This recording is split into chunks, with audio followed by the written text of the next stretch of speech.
Mais oui, quelle victoire de Nevers face à Montpellier à Geoffroy Guichard, 3-1. Un match incroyable de la part des Stéphanois, j'ai eu peur jusqu'au bout, j'ai cru faire encore un débrief avec une défaite. Mais quel retournement de situation, les Verts s'imposent 3-1, une victoire largement méritée qui aura mis du temps à se dessiner. Bonjour à toutes, bonjour à tous, bienvenue dans le débrief de ce match entre Saint-Étienne et Montpellier. Ça y est, là je suis vraiment heureux de faire ce débrief. Enfin, deuxième victoire d'affilée de la part des Stéphanois en Ligue 1. Il ne faut pas l'oublier, comme on a gagné contre Angers la semaine dernière. On s'est fait éliminer contre Bergerac, mais pas grave. Là, on se concentre sur le championnat maintenant, même si cette défaite, elle est assez désastreuse. Mais là, focus sur le championnat, focus sur le maintien. Les Verts sortent de la zone rouge. On va donc faire déjà le débrief de ce match. On va revenir sur la composition de Pascal Duprat. Ensuite, on va parler tout simplement du match de Nevers. Et pour terminer, je voudrais parler du fait que les Stéphanois ne sont plus derniers. On passe 19e au classement provisoirement. Mais ça fait du bien psychologiquement de quitter cette zone rouge. Donc je vous propose de commencer ce débrief sans plus attendre. C'est parti!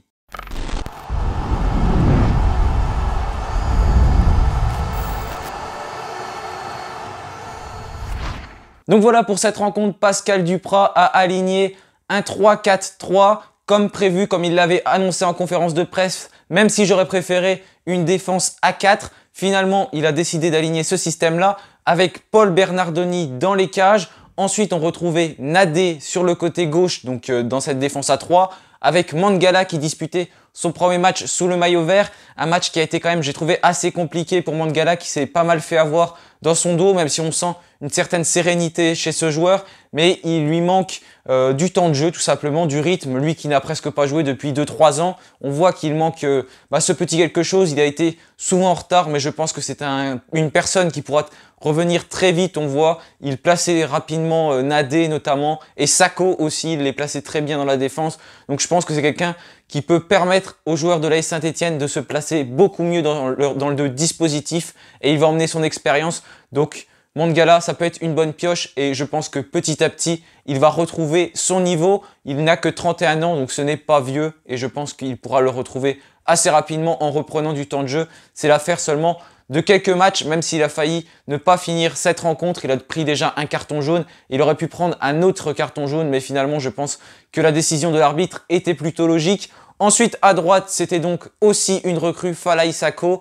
Donc lui, il a joué dans cette défense à droite. Il n'a pas joué au poste de latéral. Falaye Sako, il a plutôt été pas mauvais, même si ses centres, il laissait un petit peu à désirer sur cette rencontre. Ensuite, Timothée Kolodziejczak qui a joué latéral gauche. Surpris par Timothée Kolodziejczak qui a emmené vraiment beaucoup d'activité sur ce côté gauche. Je pense que ce poste de latéral lui convient beaucoup mieux que cette position en défense centrale. On retrouvait au milieu de terrain comme prévu parce qu'on n'avait pas grand monde, même si Aymen Mouefek était revenu, mais je pense qu'il était un petit peu trop juste pour débuter ce match. Et d'ailleurs, son entrée, elle a fait beaucoup de bien à Saint-Étienne. Donc c'était Seydou Youssouf et Lucas Gourna. À droite, Ivan Masson. Et cette attaque avec le retour de Wabi Kazri, ça nous a emmené vraiment plein de choses offensivement. Il a tiré pas mal de fois, Kazri. On voit quand il est là, on est tout de suite plus dangereux. Ensuite, Denis Bouanga à droite. Match assez compliqué pour Denis Bouanga, j'ai trouvé. Et enfin, en faux numéro 9, Riyad Boudbouz. C'est pareil, ça a été un petit peu plus compliqué pour Riyad Boudbouz, même s'il a quand même été assez important dans le jeu stéphanois. Donc voilà pour ce 3-4-3 aligné par Pascal Duprat. Donc la rencontre, elle démarre assez bien pour nos Verts puisqu'ils vont se créer tout simplement les premières occasions avec notamment, comme je l'ai dit, des frappes de Kazri, des frappes qui vont passer au-dessus des cages. Mais on voit que les Stéphanois déjà, ils rentrent dans leur match, ils commencent à se créer des occasions, attaquer un petit peu comme on le faisait les autres matchs, notamment avec Claude Puel, les Stéphanois qui démarraient très fort. Et malheureusement, les Verts qui vont se faire punir sur une contre-attaque montpelliéraine. Mangala qui va toucher ce ballon de la main. L'arbitre qui laisse l'action se poursuivre, ce qui est totalement logique. Et ensuite, c'est Wai. Donc Wai, c'était peut-être le joueur le plus dangereux du côté de Montpellier. Montpellier privé, je le rappelle, de ces deux atouts phares avec Teji Savanier et également Mavididi qui n'était pas présent durant cette rencontre. Donc Wai qui va réussir à marquer ce but, un but qui a été amené sur le côté droit par Arnaud Souquet qui va faire un centre. J'ai cru qu'il était hors jeu au départ, mais en fait Arnaud Souquet était devant les Stéphanois. Donc finalement, Wai, il n'est pas du tout hors jeu. Je pense qu'il n'y a aucun joueur montpelliérain qui est hors jeu. Mais les Verts qui se font cruellement punir sur cette action, malgré le fait qu'on dominait vraiment ce match. On était très très bien rentré dans cette rencontre, mais la première occasion, ça fait but. Et il n'y en a pas eu 50 des occasions du côté de Montpellier. Seulement 2 frappes. On voit que là, au niveau du positionnement de notre défense, il y a des choses à travailler parce que c'est passé vraiment très très facilement. On est passé vite du milieu de terrain à la défense. Et Wai qui était tout seul avec un autre Montpellierin devant les cages. Donc on est puni et ça fait 1-0 pour Montpellier. Et à partir de ce moment-là, c'est plus compliqué pour les Verts. Même si on va toujours dominer cette rencontre, mais on aura moins d'occasions. Montpellier qui va avoir un bloc très très très bas avec notamment Valère Germain qui va beaucoup revenir. Tout ce bloc de Montpellier va se concentrer dans sa première moitié de terrain et les Verts qui vont vraiment peiner à marquer des buts. Donc ça a un petit peu cassé tout le jeu, le fait que Montpellier recule sur ce match. Ils ont reculé, que ce soit la première ou la deuxième mi-temps. Montpellier n'a jamais vraiment eu d'occasion, se reposant sur son attaquant Wai en lui lançant des ballons très loin devant pour essayer de déborder la défense stéphanoise. Ça a plutôt pas mal marché quelquefois. Paul Bernardoni qui a dû intervenir en sortant loin de ses cages. À un moment, Michael Nadé, c'est pareil, il va bien revenir sur Wai pour lui enlever ce ballon alors qu'il était rentré dans la surface. On voit que c'était quelque chose qui allait très très vite parce que Wai, il est rapide et du coup, Nadé et Mangala, c'est des joueurs qui sont forts, qui sont costauds. Donc le temps qu'ils allent sur Wai, il avait vraiment l'occasion de prendre l'ascendant sur eux et ça leur a permis d'avoir plus d'occasions. Mais finalement, les Verts qui ne vont pas se faire punir et ils vont rentrer avec cette défaite qui se dessinait en première mi-temps avec ce 1-0 et c'était vraiment un score immérité. C'était vraiment amer de rentrer au vestiaire sur ce score-là. Mais les Verts qui ne vont rien lâcher en deuxième mi-temps, ça va être un petit peu le même scénario. On va avoir pas mal d'occasions. Les Verts qui vont démarrer fort. Pas beaucoup de changements d'entrée de jeu de la part de Pascal Dupraz, ce que j'aurais voulu qu'il fasse. Mais il a fait cela à la 58e avec la sortie de Denis Bouanga. Denis Bouanga qui avait raté une belle occasion juste avant. Malheureusement, voilà, au moment où Denis Bouanga sort, on perd 1-0 et au final, on gagne 3-1. On voit que devant les buts, Denis Bouanga, c'est pareil. Il a du mal à couper les trajectoires.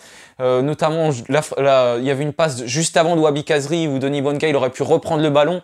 Mais ça a été compliqué. Il n'a pas réussi à couper cette balle et à avoir cette occasion. En première mi-temps, il avait également eu une double occasion, une très belle parade du gardien montpelliérain. Et ensuite, Denis Bouanga qui va encore buter une deuxième fois dessus. Il n'a pas eu le réflexe de piquer ce ballon, ça aurait pu faire but. Mais finalement, on voit qu'il a encore manqué cette occasion. D'ailleurs, le gardien de Montpellier, sur les arrêts qu'il a eu à faire en première mi-temps, il a vraiment été impérial, notamment avec cette main ferme devant Wabi Kazri qui met une mine du pied gauche. Et cette action, elle était vraiment très très très dangereuse. Donc voilà, du côté de Saint-Etienne, au niveau des changements, donc Bouanga et Masson qui vont céder leur place à Arnaud Nordin et Tube. Ensuite, il va y avoir des autres changements et c'est les changements les plus décisifs avec l'entrée d'Aymen Mouefek qui va remplacer Zaidou Youssouf. Donc c'était vraiment un choix très offensif, Aymen Mouefek qui se projette très très rapidement vers l'avant. Et ensuite, Romain Amouma de retour, enfin notre Romain national qui revient donc à Saint-Etienne après plus de 2 mois où il était blessé. Et son retour, il a vraiment fait du bien, j'ai trouvé. Il est venu avec l'envie de bien faire. Il était beaucoup mieux que lors de ses premiers matchs avec Saint-Etienne en début de saison. Là, son entrée en jeu, elle a fait du bien. Mais Romain Amouma, pour moi, c'est un joker qu'on doit utiliser comme ça. Il ne faut plus le titulariser d'entrée de match. Il faut le faire rentrer vers la 50, 60e. Là où les joueurs sont un peu plus épuisés, il n'a plus 20 ans. Donc ça permet à Saint-Etienne ensuite qu'il apporte son aspect technique. Parce que Romain Amouma, c'est quand même un très très bon joueur. Et il l'a encore prouvé quelques minutes plus tard. Avec son but, son action, il se l'a créé quasiment tout seul. C'est une passe décisive d'Adil Aouchiche. Ensuite, il va dribbler cette défense montpelliéraine. Il va se mettre sur son pied droit et il va la mettre en pleine lucarne. Et là, le portier montpelliérain, il ne peut rien faire. Il est totalement battu et ça permet à Saint-Etienne de revenir à 1-1. Et là, il reste très peu de temps à jouer. Il reste 10 minutes. Et on espère tous que Saint-Etienne va s'imposer, que Saint-Etienne va gagner. Parce que 1 point, ce n'est pas suffisant. Comme je l'ai dit dans l'avant-match, il faut prendre les 3 points à Geoffroy Guichard à domicile, surtout devant nos supporters. Et les Verts vont bien réussir cela, ils vont continuer à pousser. Le fait que Saint-Etienne a marqué, ça a obligé cette équipe de Montpellier à se découvrir un petit peu plus pour essayer de marquer et puis d'aller de l'avant pour marquer et inscrire ce deuxième but. Mais c'est Saint-Etienne qui va y arriver à la 89e minute. C'est Arnaud Nordin, même à la 90e minute. C'est pareil, Arnaud Nordin qui va se créer son occasion et qui va marquer un très beau but. Il va la mettre à gauche du portier montpelliérain et ça fait 2-1 pour Saint-Etienne, le chaudron qui explose, une ambiance incroyable à Saint-Etienne, d'ailleurs il faut le souligner, une nouvelle fois l'ambiance à Saint-Etienne elle était magnifique, les supporters du début à la fin du match qui ont chanté, qui ont encouragé leur équipe, même quand on perdait, ça fait du bien de revoir un stade avec des copes qui étaient très très bien fournis, ça fait vraiment plaisir de voir une telle ambiance dans le chaudron et qui se concrétise ensuite par une victoire, puisque le 3e but va arriver et il est magnifique également avec Arnaud Nordin qui va nous faire une Neymar, il va dribbler toute la défense de Montpellier et ensuite il va faire cette passe à Wabi Kazri, qui est tout seul et qui n'a plus qu'à mettre le ballon au fond des filets, 3-1. Donc là on la tient cette victoire, c'était magnifique, ce chaudron qui a une nouvelle fois explosé et je pense qu'on a tous explosé, j'étais vraiment heureux, j'ai explosé devant ma télé, j'ai jamais autant explosé de ma vie, de joie, ça faisait du bien. En plus, on n'est plus 20e au classement, on redevient